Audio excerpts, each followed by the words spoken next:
Hey, this is the Aroma Junkie, and today I'll be reviewing Perfect in Pink. This is a 3-wick candle from Bath & Body Works, and I'm doing this review to help you make an informed decision in case you're thinking about buying this through a reseller, and to share my thoughts on this candle because it's discontinued at the moment. So this came out in holiday 2024, and it was one of 2 big releases for the holiday. This was part of their 2024 holiday signature launch items along with Platinum, but this got a 3-wick and Platinum didn't. And this came out in so many forms, from creams to lotions, body mist, perfume, body wash, etc. And if you're familiar with BBW, they do several of these throughout the year where you get a new fragrance and it comes in every possible variation available. And my first experience with BBW and body care turned candle was with Champagne Toast. So I really didn't have anything to compare this to, and I was just praying that the strength and throw would be there. So the scent notes include vibrant cherries, pink camellia, and whipped almond cream. It comes with clear white wax and thin core wicks. And when I saw the thin core wicks, I got nervous right away because I've encountered performance issues time and time again with thin core wicks. And this one actually did turn out okay performance wise. Now packaging, I think BBW did an amazing job on this one. BBW really pumps up the volume for the holiday items, and they go all out, and they did that here as well. There is this nice shiny metallic pink lid, very vibrant, maybe like a fuchsia colored pink, hot pink, T-Mobile pink, magenta pink, whatever you want to call it. There's a nice big picture of a soft bow on the front, like a very soft velour type of material. It is a full wraparound, and it was retailing for $26.95 at the time.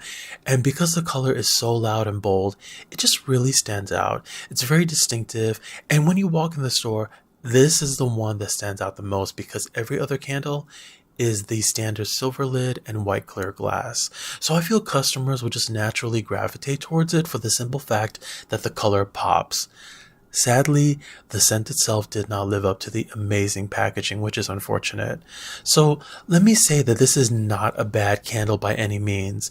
And the first thing that I smelled when I opened the lid was the cherry note and a very small hint of the almond.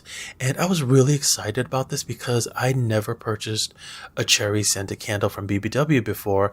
And that's the most prominent note here when I lifted the lid and I smelled it on cold. And I know Firecracker Pop has a cherry note in it, but I don't really count that as a full-blown cherry candle. So I was excited to try this out. And at the time that I purchased this, I have yet to try out the Black Cherry Merlot candle, which I actually think is the better of the two. And this really was sort of a blind purchase for me. I did try out the body care in stores, and I did smell the candle as well, but you just never know when it comes to the candles because you just got to buy it and try it. And I liked the cream enough to try the candle, but I waited for a sale because I don't purchase candles at full price. You know what I'm saying?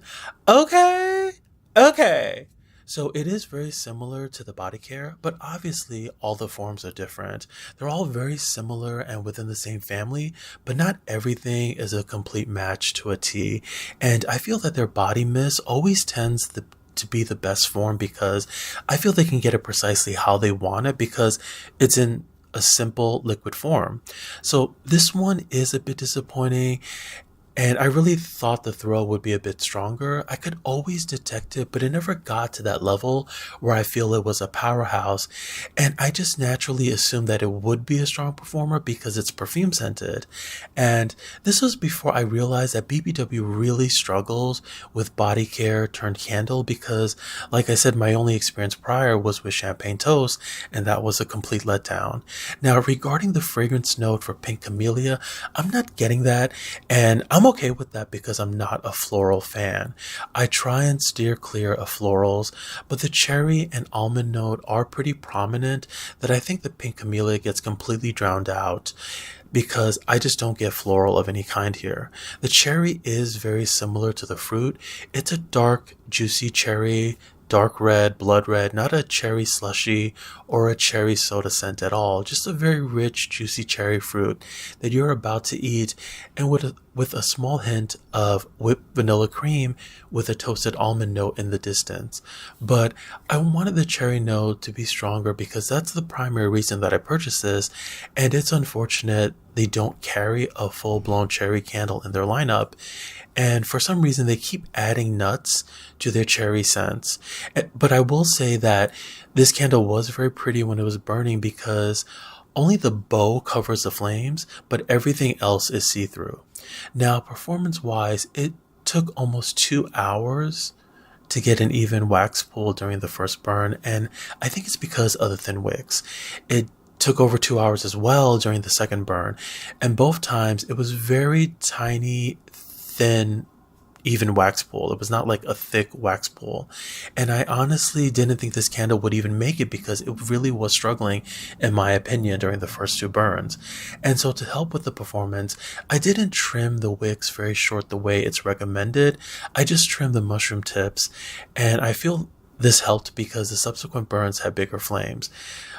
I personally rather have bigger flames to get optimal performance in hopes it helps with strength and throw, but this candle just could never get up to a level 7, which is my sweet spot. But it was always hovering around a 5 in my living room. I could detect it and sense it, but it just never was strong of a whiff that really took me there. And based on the simple fact that it was perfume scented, I expected it to be a powerhouse. And as always, the first 2 burns are in my small living room, which is very small, by the way. And at this point, the 2 burns totaled around 7 hours, and I just wasn't getting what I wanted out of this. So I finally put this in my bedroom, which is what I do on all the third burns with all the candles that are struggling in my living room. So in my bedroom with the door closed, it finally got up to a decent 6. And when I reopened the door, I did get a decent whiff of it, but not that big slap in my face that I wanted. So at that point, I decided to use my second one to help get it where I wanted it to be. And I feel us diehard candle fans in the community really shouldn't have to resort to burning 2 candles to have it function at a 1 candle capacity. But this is one of those candles that really needed help. And at that point, I would say I got like a strong 6 when I had 2 going, but this just never got to a 7 or 8 for me, and it's just not that kind of candle. For the most part, it was a fairly clean burn. It got a little messy towards the end. Some of the wick particles fell into the wax and it did get a bit dirty, but it was still clean for the most part. And towards the end, I was just hate burning this, and I put it in my bathroom and I just let it die. So this brings me to my final thoughts, and this candle gets a 5 out of 10 for strength and throw in a moderate sized living room, and that's with only 1 candle burning. I was really disappointed in this one, and I haven't really encountered a candle that is perfume or cologne scented that really wowed me or set the dance floor on fire. Just hasn't happened yet. And at the end of the day, I did not find this to be a unique perfume scent where I was addicted to the point I needed endless backups. And if I'm not addicted to it, all I ask is pretty please have a strong throw if it can't do anything else. And this just isn't unique enough to be addictive nor strong enough to be a powerhouse, so it just ends up being rather meh. If you really enjoy this in body care and candle form and need backups, then I would suggest you definitely seek out third-party reseller platforms. But for me, I personally would not pick this up again, and I would seriously reconsider purchasing any perfume scented candles or cherry flavor scented candles from BBW, and the body care is one and done for me. So thanks again for checking out my review. If you like, please subscribe, hit that thumbs up button, feel free to share this with your friends, and let me know your thoughts down below on this candle.